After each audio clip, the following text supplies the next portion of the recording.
Grimsby dates back to the 9th century, and a town that old is sure to have its fair share of ghost stories.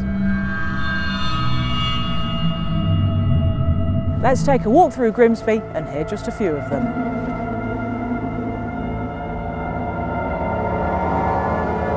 I'm standing outside of Grimsby's Fishing Heritage Centre, where people come to learn about Grimsby's history, but sometimes get more than they've bargained for.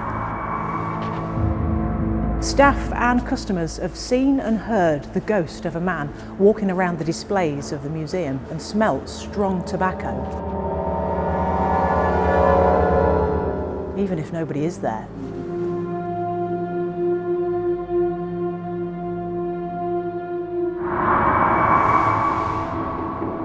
In the gift shop, staff reported that they felt like somebody was there, even though the shop was empty. When they looked around, they saw a pair of disembodied legs standing between the aisles. Some believe this spirit is a former skipper and tour guide called Alf.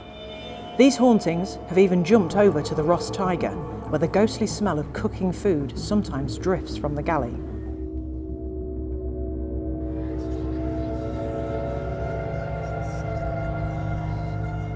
The building behind me, 64 Victoria Street, has been a post office and an Argos in its long life on Grimsby's main high street, and supposedly this building is haunted. Many believe this is the ghost of a postal worker who was killed at work during World War II. At night, he's sometimes heard walking up and down the stairs, still doing the job that he loves so much, even in death.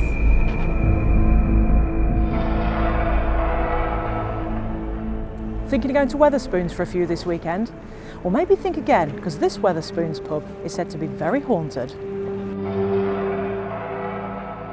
Built in 1851, the Yarborough Hotel has had many years to collect the spirits of those long dead. A team of paranormal investigators have claimed to have seen a figure dressed in a white shirt and wearing glasses. Some say there are even poltergeists in the building, moving furniture and throwing objects. And others have seen and heard small children in the hotel and down in the cellar. Just down the road from the Yarborough Hotel is one of Grimsby's oldest pubs, the Old Coach House. There are stories of a young boy who was killed in a tragic accident in the barn behind the building and who is now said to haunt the rooms. Many customers have seen a dark shadow moving down one of the pub's corridors. And here we are on Cleethorpes Road, outside the town's famous Caxton Theatre, and some say one of the most haunted buildings in the town. The Grey Lady is said to haunt the building, with many members of the theatre telling stories of ghostly goings-on. Kathy Bennett-Ryan says, in 2018, the Caxton Theatre had a ghost walk through the building for Halloween. Several people saw a strange light in the auditorium, near the back and to the left. I was there, and I definitely felt a presence. My own experience was during a play. I had to cross the stage in blackout, from right stage to left stage. As I finally went across, fairly cautiously, someone slipped past me.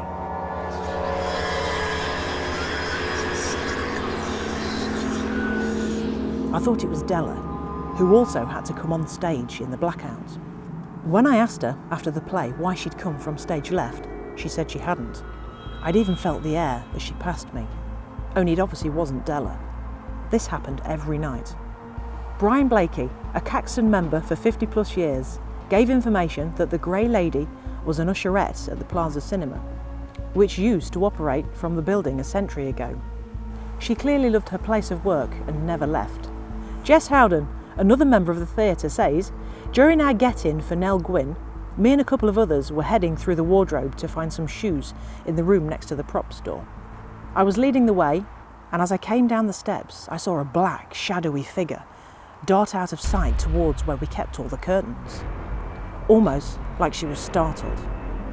Of course, there was nothing there when we went through the doorway and down the corridor. I just apologised for scaring her, and we went about our search. From John Ferguson, finally, this is the one that convinced me there was a ghost. Way back when I was in Murders in the Air, I was first in the building and I was heading to front of Burnett's to unlock the door. When I got to the door that leads into the front window area, I heard a loud bang above me. I thought it was reverberations from my steps or something, but as I went to open the door again, there was another bang, followed by clear footsteps running away to the other side of the room. They came from the wardrobe. The volunteers at Caxton have said that this isn't a malevolent presence, and though they always feel like something is watching them, it seems more interested and inquisitive than scary.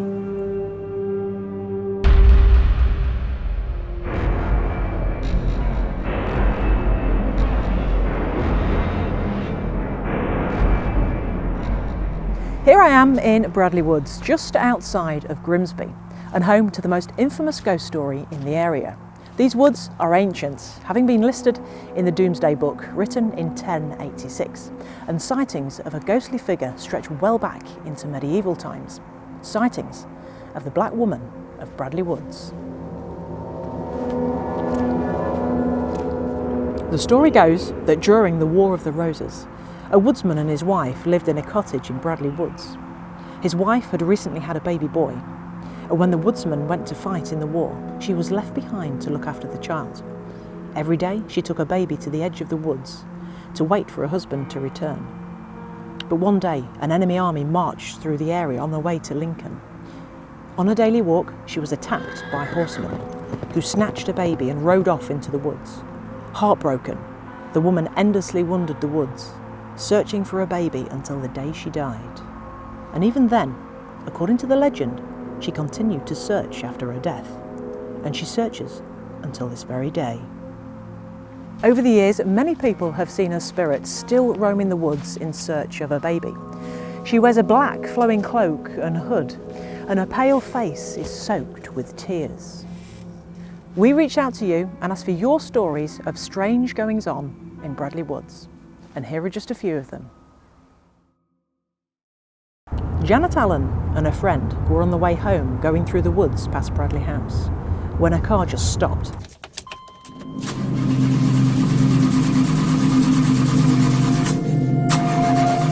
Everything cut out, lights, everything. It had never happened before, and it never happened again.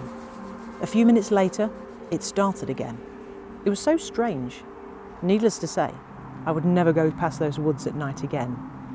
And that was over 30 years ago. Aid Brown saw the ghostly lady when driving through the woods. I nearly crashed my car when I saw her beside the road in the 80s. She was staring directly at me. It really shook me up. When I got home, everyone was asking what was wrong. People may believe or not believe, but I know what I saw. Stuart Martin said, "My mother swore she saw her. I was about 10 camping in the garden, and as kids do, decided to leg it around the estate. Mam found out somehow and set off across the Bradley fields. She said a woman in black approached her.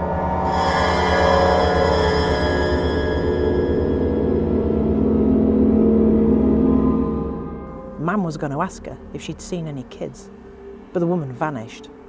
This would have been about 1960, and Mam was not the person to make things up." So, there you have it. Whether you believe in spirits or not, you can't deny that this place is scary, even in broad daylight. What was that? Oh no, I'm out of here. Come on.